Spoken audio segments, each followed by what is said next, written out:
Michael Scott, and I'd like to discuss my vision for U.S. rice producers. Rice has been a valuable crop in the U.S. for ages.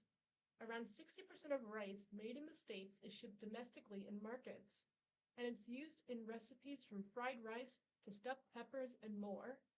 Of course, I hope everyone gets the chance to use rice whenever they want it. However, there is one large limiting factor when it comes to rice production: pests. Pests will always pop up and they'll always limit rice production.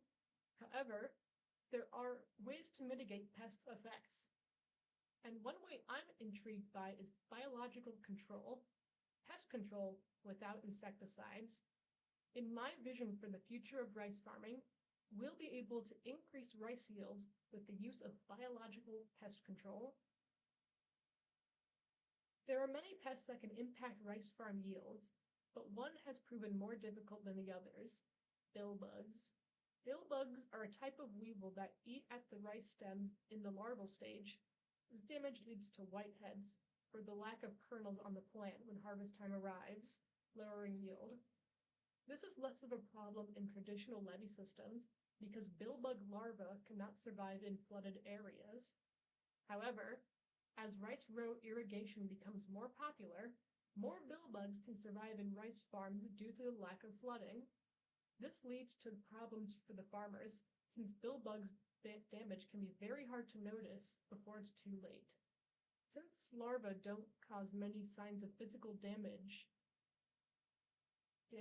until harvest, farmers can't just inspect plants to look for billbug signs.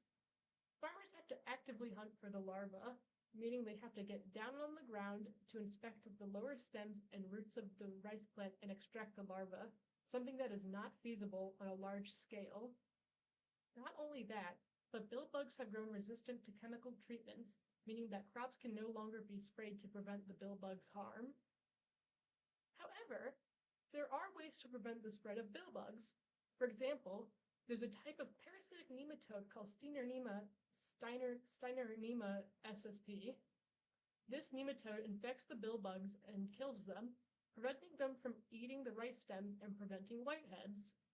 These nematodes infect billbug at the larval stage, meaning they'll be eliminated soon after entering rice fields.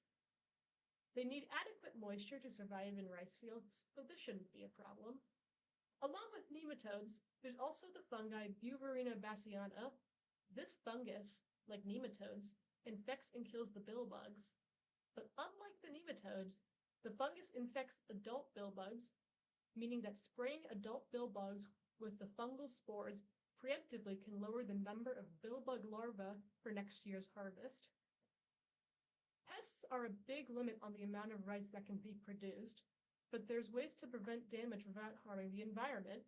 There could be many more ways to stop billbugs if we invest more research into their control.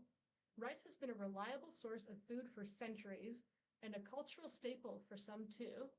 I hope to increase rice supply so that it remains available for everyone to enjoy.